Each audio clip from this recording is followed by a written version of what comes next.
Hello friends, PS the professional में आपका स्वागत है। दोस्तों, आरबीआई ग्रेड बी की जो प्रिपरेशन हमारी चल रही है उसमें अब हमारा जो है वीक 11 स्टार्ट होने वाला है, जो कि 21 जून से 27 जून तक का रहेगा। 10 तक की प्रिपरेशन स्ट्रेटजी हम शेयर कर चुके हैं। अगर आपने नहीं देखा है तो प्लेलिस्ट में जाकर ज़रूर देख लीजिएगा चैनल पर। चलिए आइए नेक्स्ट हम स्टार्ट करते हैं। सबसे पहले अगेन हमारा जो रहता है मैथ्स के साथ। मैथ्स में हमें क्या क्या देखना है वो हम देखेंगे। देखिए, सबसे पहले मैथ्स में इस वीक में आपको क्या करना है, एवरेज उठाना है। अर्थमेटिक का टॉपिक है और ये भी एक बहुत ही इंपॉर्टेंट टॉपिक है। ये इंपॉर्टेंट इसलिए भी है क्योंकि पर्टिकुलर जो सवाल इस चैप्टर से अगर 1 या 2 मार्क्स के आएंगे वो आएंगे ही, लेकिन डीआई में एवरेज का बहुत ही बड़ा रोल होता है। डीआई में जो क्वेश्चन पूछे जाते हैं, काफ़ी सारे क्वेश्चंस में एवरेज ज़रूर निकालना होता है। इस पर्पज़ से भी ये चैप्टर आपके लिए बहुत ही इंपॉर्टेंट हो जाता है, इसलिए इसे अच्छे से कवर ज़रूर करिएगा।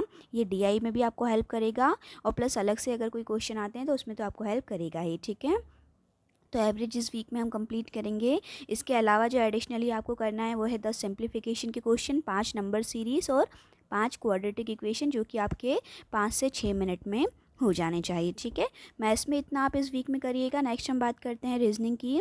रीजनिंग में आपको इस वीक में जो टॉपिक लेना है वो सीटिंग अरेंजमेंट, जिसके जितने ज़्यादा क्वेश्चन की आप प्रैक्टिस कर सकें वो आपको करना होगा। ठीक है, क्योंकि ये पज़ल में भी एक ओवरऑल थोड़ा सा आपको हेल्प करती है, क्योंकि इसमें आपकी प्रैक्टिस अच्छी होगी तब आप पज़ल में थोड़े से कमांड कर पाएंगे। ठीक है, तो इसको प्रैक्टिस करना आपके लिए बहुत ही ज़रूरी है। आने वाले और भी जो एग्ज़ाम्स अगर आप देंगे तो उसमें भी इसका बहुत अच्छा रोल होता है, इसलिए इस पर आपको अच्छी कमांड अपनी करनी है। प्लस एडिशनली आप पज़ल डेली बनाइएगा ही, एक पज़ल डेली रखिएगा और 2 मॉक टेस्ट आपको बैंकर्स अड्डा में से अटेम्प्ट करना है, क्योंकि कोई भी नए क्वेश्चन या नया पैटर्न आता है तो वो इसमें आपको देखने को मिल जाएगा। ठीक है, नेक्स्ट अब हम बात करते हैं इंग्लिश की। इंग्लिश में आपको एक टॉपिक यहाँ पर लेना है, सेंटेंस फिलअप। देखिए, ग्रामर तो जनरली आपकी इतनी आपको आती ही है, लेकिन उसे अप्लाई कैसे करना है ये कई बार हम नहीं समझ पाते हैं। तो फिलअप्स के आप क्वेश्चंस अगर लगाएंगे तो इसमें समझ में आएगा, क्योंकि कुछ तो रीडिंग पे बेस्ड होगा, कुछ वोकैब पे बेस्ड होगा, कुछ ग्रामर पे बेस्ड होगा। जब ये क्वेश्चंस आप अटेम्प्ट करेंगे तब आपको प्रैक्टिकली उनका यूज़ समझ में आएगा कि कैसे होना है। तो इसके जितने ज़्यादा क्वेश्चंस हो सके इस वीक में आपको बनाने की कोशिश करना है। ठीक है, क्योंकि ऐसे भी क्वेश्चन टफ लेवल पे थोड़े से आरबीआई में पूछे जाते हैं। जैसे एग्जांपल मैं आपको दूं, एक पूरा कोई सेंटेंस दिया रहेगा, मान लो 3 लाइनर का। ठीक है, इसमें पूरा एक कोई सेंटेंस होगा, बीच बीच में जो गैप होगा तो उसमें आपको जो ऑप्शंस दिए जाएंगे उसमें ऐसे ऑप्शन पूछे जा सकते हैं, जैसे कि एक ही पर्टिकुलर वर्ड है तो यही तीनों में फिट हो जाए, ऐसा आप वर्ड इनमें से ढूंढिए ऑप्शन में से। ठीक है, तो वो वर्ड उसमें फिट हो जाए ऐसा या तो कुछ देखना पड़ेगा, या ग्रामेटिकली उसमें हो जाए, तो इस टाइप से क्वेश्चन मतलब आ सकते हैं। तो फिलअप्स पे आपको प्रैक्टिस करनी है। ये आरबीआई में भी पूछा जाता है, ऐसा नहीं कि इसमें नहीं पूछा जाता है। ठीक है, इसके अलावा आपको रीडिंग अपनी कंटिन्यू रखना ही है। रीडिंग में 15 मिनट रीडिंग कीजिएगा, वो कैब भी आपकी अच्छी होगी, और रीडिंग जितनी अच्छी होगी उतना ही इंग्लिश अटेम्प्ट करने में आपको आरबीआई में बहुत ज़्यादा हेल्प मिलेगी। ठीक है, और एक मॉक टेस्ट आपको बैंकर्स अड्डा से भी ज़रूर लगाना है। इसमें नए टाइप के क्वेश्चंस कैसे फ्रेम हो रहे हैं उसमें आपको हेल्प मिलेगी जानने में। ठीक है, तो ये चीज़ आप इंग्लिश में कर लीजिएगा। इसके बाद हम बात करते हैं सॉरी, करंट अफेयर का यहाँ पे स्लाइड रह गया है, तो करंट अफेयर का मैं यहीं आपको बता देती हूँ कैसे रहता है। करंट अफेयर में जैसे कि हमारा चल रहा है काहे से, अफेयर्स क्लाउड से। ठीक है, तो अफेयर्स क्लाउड में से आप करंट अफेयर को अपना पढ़िएगा, डेली का क्विज भी लगाइएगा। आरबीआई की साइट को भी अब हमने विज़िट करना स्टार्ट कर दिया है, तो करंट अफेयर में तो ऐसा कुछ हम अलग से इसमें रखते नहीं हैं, अभी इतना ही आपको करते रहना है।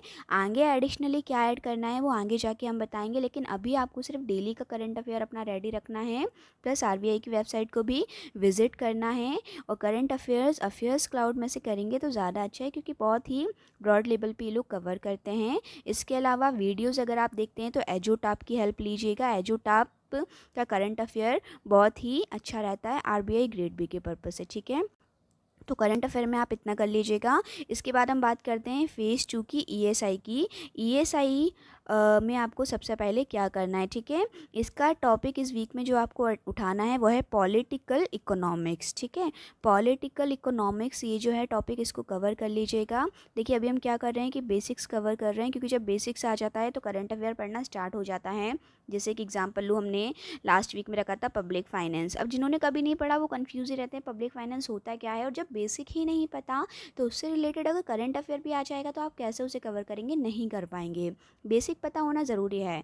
अब लास्ट वीक में जैसे हमने रखा था पब्लिक फाइनेंस, आपने जब पढ़ा कि पब्लिक फाइनेंस होता क्या है, अच्छे तो गवर्नमेंट की इनकम होती है जो कि पब्लिक से कलेक्ट होती है, जैसे कि टैक्स पर्पस, टैक्स के थ्रू या बाकी चीज़ों के थ्रू गवर्नमेंट के पास जो पैसा आता है एक्चुअली, जिसे वो इन्वेस्ट करती है पब्लिक के लिए ही, वही एक्चुअली पब्लिक फाइनेंस होता है। तो जब हमें मीनिंग समझ में आ गया कि अच्छा ये होता है, इसके अंदर टैक्सेस पढ़ना होता है, इसके अंदर ये सारी चीज़ें पढ़ना होता है, तब जब वही क्वेश्चन फिर करंट अफेयर में हमें कहीं दिखाई देता है तब हमें उसे समझना और ज़्यादा आसान हो जाता है, क्योंकि हम वो टॉपिक समझ चुके होते हैं, ठीक है। ऐसे इस वीक में अब आपको पॉलिटिकल इकोनॉमिक उठाना है, ठीक है। अभी आप नहीं जानते क्या होता है क्या नहीं, आप वीडियोस लेक्चर देखिएगा, पर्टिकुलर ये हेडिंग डाल के बहुत सारे मिल जाएंगे, फिर आपको ये समझ में आने लगेगा कि क्या है, जिन्होंने पहले कभी नहीं पढ़ा उनके लिए, ठीक है। तो ये ईएसआई में इतना हमें करना है। इसके बाद हम बात करते हैं नेक्स्ट फाइनेंस की। फाइनेंस में जो टॉपिक इस वीक में रहेगा वो है global financial market and international banking, ठीक है। इंटरनेशनल बैंकिंग का आरबीआई ग्रेड बी के पर्पज़ से बहुत ही इंपॉर्टेंट रहेगी, इसलिए इस टॉपिक को अच्छे से टाइम देके कवर करिएगा। जितनी चीज़ें इसमें हो सकती हैं वो सारी हमें इसमें पढ़ना है, ठीक है। फाइनेंस में केवल इतना इसमें काफ़ी है। इसके बाद हम बात करते हैं लास्ट मैनेजमेंट की।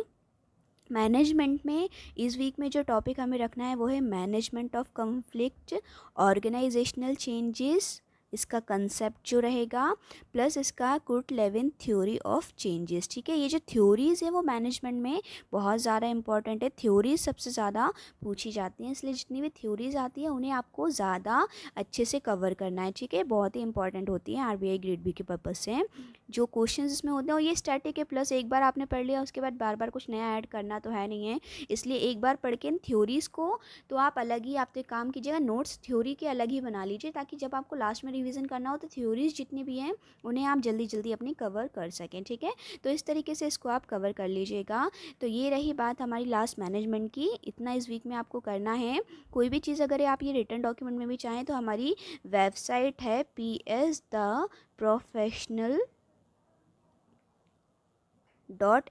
ठीक है। आप इस वेबसाइट पे भी विजिट कर सकते हैं। जो हमारी वीकली स्ट्रेटेजी, अगर आप वीडियो बार बार नहीं देख पाते हैं तो उसमें भी आपको वीकली स्ट्रेटेजी अपनी मिल जाएगी। इसके अलावा नोट्स भी हम कोशिश कर रहे हैं कि उसमें सारे आपको अवेलेबल करा सकें, उसमें थोड़ा सा टाइम लग सकता है, बाकी चीज़ें आपको काफ़ी सारी उसमें भी मिल जाएंगी जो कि चैनल पर आपको मिलती हैं। बाकी चैनल पर तो सारी चीज़ें मिलती ही रहेंगी। आई होप सारी चीज़ें क्लियर हो गई होंगी। कोई डाउट रह जाता है तो कमेंट सेक्शन में ज़रूर आप पूछ सकते हैं। Thank you for watching my video.